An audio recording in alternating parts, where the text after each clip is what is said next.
Sekalian, langsung saja pada saat ini adalah kita mempelajari pelajaran bahasa Indonesia ya. Sebagaimana apa itu yang telah kamu miliki, kita akan membahas tentang pelajaran yang ada di buku kamu, buku LKS ya, LKS Bahasa Indonesia yang sudah kamu terima ya.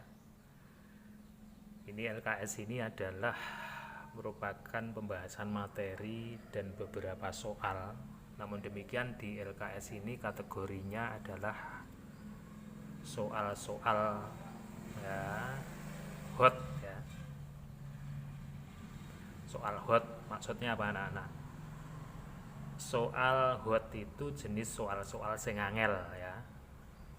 Ketika mengerjakan butuh mikir jeru ya, butuh berpikir dengan serius, yaitu jenis soal-soal hot, kategori soal yang sulit ya. Makanya rata-rata di seluruh mata pelajaran yang ada di LKS itu sulit.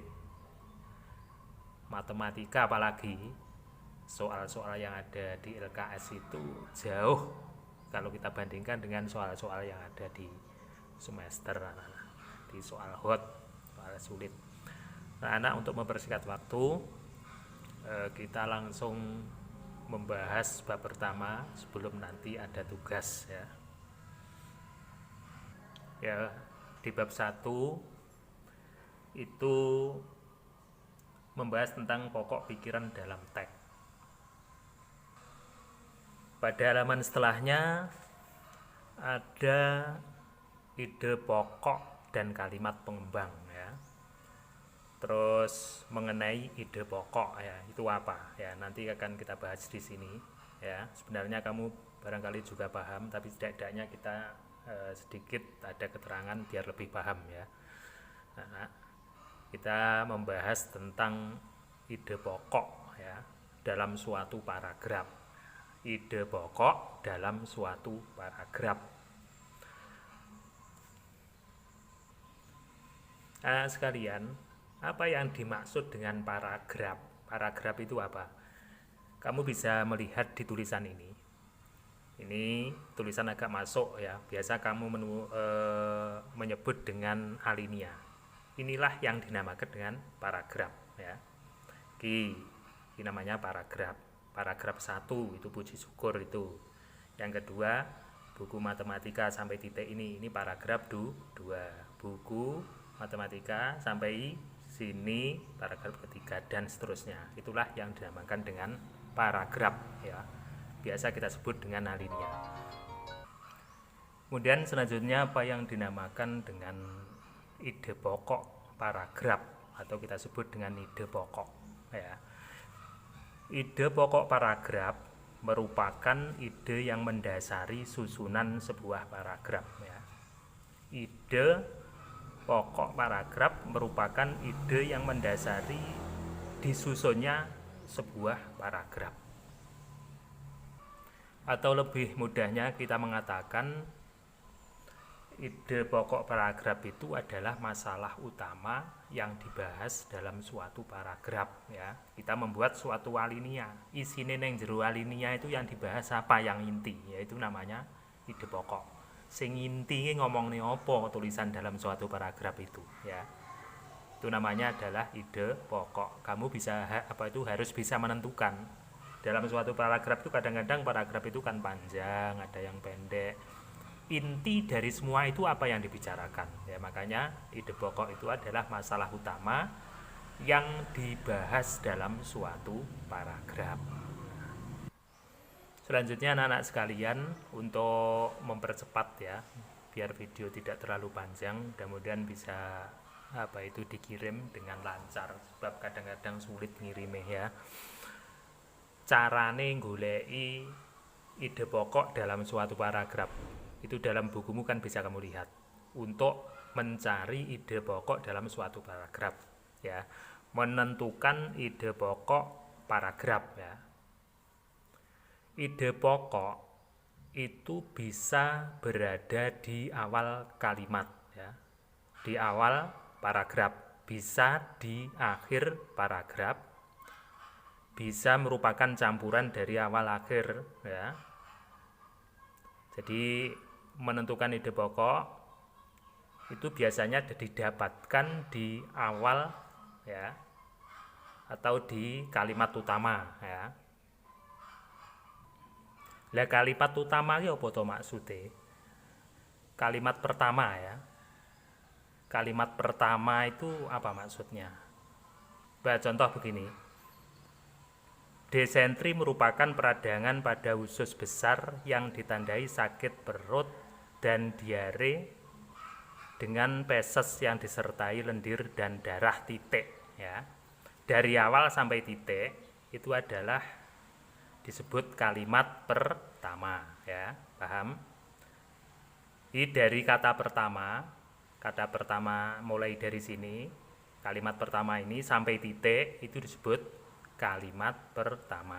Disusul kemudian kalimat berikutnya, penyakit disentri dapat disebabkan oleh bakteri dan amuba. Itu kalimat kedua, paham toh? Jadi per titik itu disebut dengan kalimat nur dewe, kalimat pertama, berikutnya kalimat kedua ya. Selanjutnya, untuk menentukan ide pokok paragraf ya, ini kadang-kadang di awal ya, kadang-kadang di awal. Di awal itu maksudnya di kalimat pertama tadi ya. Kadang-kadang di akhir, kadang-kadang merupakan campuran dari kalimat pertama, kedua itu ya. Jadi kesimpulan dalam satu paragraf itu kadang-kadang ning saiki awake dhewe goleki carane mencari ide pokok paragraf sing manggone ning awal kalimat ya. Ya, jadi kita praktek menentukan ide pokok yang berada di awal kalimat ya. Di carane piye? Lihat kalimat kedua ya. Kalimat pertama ya kan sudah kita baca. Kalimat kedua kita baca ya. Lihat kalimat kedua ya. Setelah titik pertama itu kan ada kalimat kedua. Jika di kalimat kedua ada kata yang diulang ya. Jadi ketika ada kalimat kedua ada kata yang diulang dari kalimat pertama ya. Kalimat kedua kuwi enek sing padha karo kalimat yang pertama. Nanti kita praktekkan. Terus yang kedua, jika di kalimat kedua ada kata rujukan ya. Kalimat kedua kuwi enek tulisane ini, ada itu, ada tersebut ya. Kalau ada seperti itu berarti ide pokoknya manggon ning pertama ya. Jadi di kata kalimat pertama. Terus juga berada di awal paragraf, di awal apa itu kalimat pertama itu jika terdapat kata ganti orang ya. Dia ya, dia, engkau dan lain sebagainya ya, itu kata orang. Itu nek apa itu kalau ada di kalimat apa itu paragraf pertama itu berarti itu termasuk ide pokok paragraf. Anak-anak langsung praktek ya. Ini ada di bukumu ya. Organ gerak manusia dan hewan. Kita akan membahas apa itu paragraf ini. Ini akan kita bahas. Kita cari ide apa itu ide pokok pertama ya. Ide pokoknya ya. Carane piye? Sekarang kita baca. Setiap makhluk hidup pasti memiliki ciri-ciri kehidupan. Yang salah satu dari ciri-ciri tersebut adalah bergerak ya. Ini kalimat pertama ya. Teko titik iki kalimat pertama. Kalimat kedua, gerak dilakukan semua makhluk hidup baik secara langsung maupun secara tidak langsung. Nah, ini kalimat kedua, ini kalimat pertama. Nah, seperti keterangan sebelumnya tadi, golek sing padha nang kene. Dilihat kalimat kedua ini ya. Ini ada gerak ya. bergerak. Neng kene ya ada bergerak. Enak persamaan ta? Kata yang diulang. Kalimat pertama bergerak, kalimat kedua gerak ya. Terus apa neh sing padha? Ya, kehidupan. Makhluk hidup bergerak-gerak memberi makhluk hidup ini juga diulang. Terus ini juga diulang ya. Di sini diulang apa? Makhluk hidup diulang. Semua makhluk hidup ya diulang ya di kalimat kedua. Terus gerak juga ada di kedua, di pertama juga ada. Dengan demikian dapat kita simpulkan kalau ya di kalimat kedua itu ada kata-kata yang diulang, ini kan diulang ta? Podo karo dhuwur maksudnya. Berarti ide pokoknya adalah di kalimat pertama. Koiki teko iki. Setiap makhluk hidup pasti memiliki ciri-ciri kehidupan yang salah satu dari ciri tersebut adalah bergerak. Ya, jadi itu bergerak ya. Itu ide pokok dari paragraf ini ya. Ide pokok paragraf dari paragraf yang kita baca ini tadi. Jadi ide pokoknya piye? Setiap makhluk hidup pasti memiliki ciri-ciri kehidupan yang salah satu dari ciri tersebut adalah bergerak.